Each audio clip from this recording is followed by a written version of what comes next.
trabaho, mabilis ang sara ng game yung gustong gawin. That's true. We're having that Kaja, pati na rin ang Yuzong na naka-petrify. Parang imposible kapag may nahuling isa in the early to the mid-game ay mabuhay pa, no? Parang mahirap nang magkamali. But at that point, siguro cooldown din ang pagbibilang para sa side ng Omega. And of course, paghihintay sa oras kung saan may bawas na rin ang plot. Abangan natin kung ano nga bang mangyayari sa ating Game 1 of this Best of 3 series. Once again, unang laro pa lamang ito ng ating huling araw ng regular season 13. Papakasang hukok laban sa barangay. Excited ako kung ano nga bang ilalabas ni Coil. Oo, tsaka kung babalikan natin yung mga previous season na din natin, sa mga dulong-dulong araw talaga biglang may mga surprising plays para sa mga teams. But very usual pa lang naman ay yung rotation dito ng ating mga players. At nako pala, Chakno Perxiva pala to. Sinong mga gugulang at sinong unang mabibigyan? Mga nagkaroon na ng both silang parehong MPL experience na roamers pala kung tutuusin. So marami-rami na rin silang mga baon at mga na-witness na strategies or let's say playstyles. Kasi yung sa MPL din medyo may difference, lalo pat global ban yung ginagawa nila doon eh. That's true. And mukhang si Perciba ang unang mabibigyan pero hindi naman pala mamamatay. I just wanna say as well na feeling ko dahil si Chakdo ay pumunta din ng MDL ay parang nakatulong din ito sa mga ibang baguhang roamer. Kasi biruin mo, MDL ka pero ang katapatan mo isang Chak Mamba. O, parang mapapaano ka talaga. Ay, naku, parang baka may miracle play na naman na nagagawin. Parang nakadikit na yun. At nakatulong din siya actually kay Chakno kasi parang nagkaroon siya ng idea na pwede palang gamitin itong mga heroes na yun. Kasi global ban sila, di ba? Sa MDL. Talagang iba ang training sa MDL kapag ano. Ang tawag doon ay... You're my flashlight. Pitch perfect play. Pitch perfect. Nagpakitang na gilas lang. Oo, diba? chinek lang.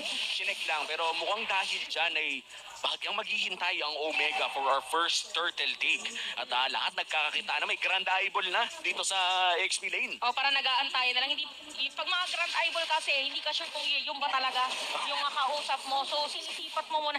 Sabi niya kasi naka-red siya na damit.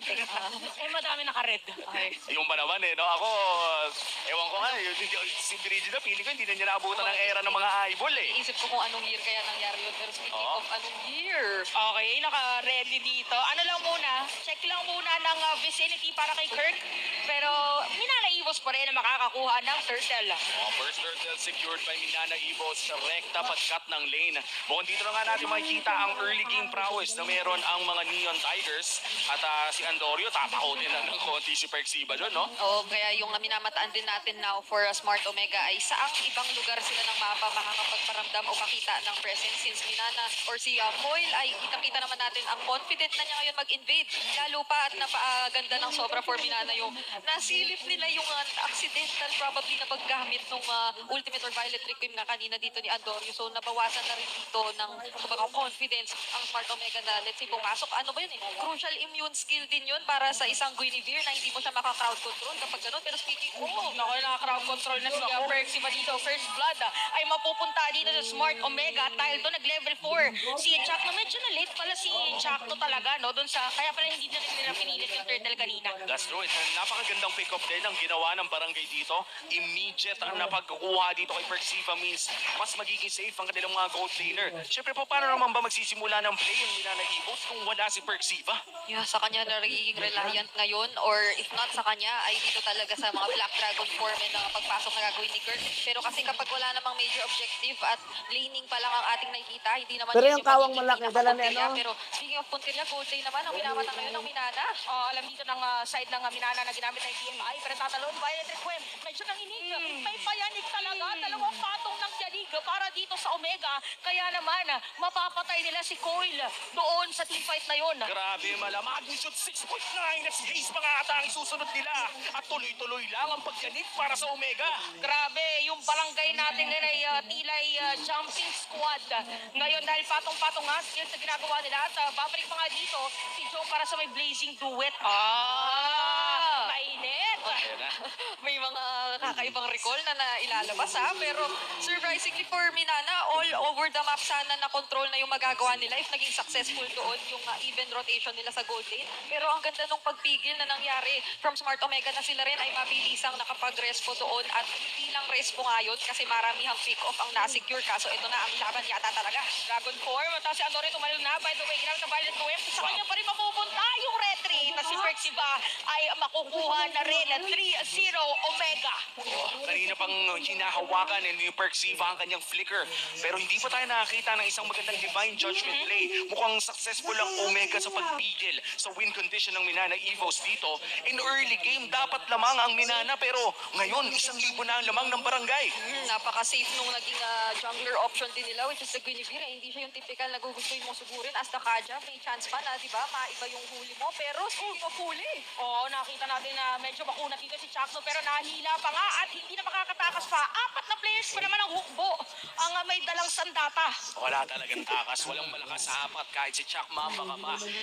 Ang gusto kong ginawa ni Hayes doon, nagdabog siya sa hangin kasi ibig sabihin nun, wala nang pwedeng lumapit. oo, ang Minana rin pala ay capable of doing yung double yanig na nakita nating setups doon from Smart Omega. Pero probably isa rin sa naging factors kung bakit medyo hindi natin naramdaman yung kunat pa. Ay, wait lang, mamaya na. Ito na yung volleyball play. Yan ang sinasabi natin. Merong sekta spike. Ito ba, Para boss? dito kay Antonio na ibaon doon sa tapa. Ganda, tapos wala May pang uniform ka? vision no? Sinampal niya papasok, Saan yung tapos uniform mo, ah? tinan niya, iwala, malala para kay Antonio diretso ka na na, dito ka rin merong bubukas. 100% kill participation right now para sa Omega. Saan? Yep, yun yung pwedeng kapitan dito ng Minana, lalo pat yung first item ngayon ni Chakno ay likely yung Flask of the Oasis. Kaya din kanina, yung sinasabi natin ay hindi or napadali ng slight for Minana na i-burst down siya compared to kung siguro ay kumuha din siya ng def item. Kasi pakas na rin siya kanina nung Minoan Fury, counter set na sana yun for Smart Omega. Pero yun yung naging successful na unang bawi ng Minana na ngayon ay mukhang kinakapitan naman nila. Pero yung pag-group up dito ng Smart Omega, yung kailangan nating tutukan,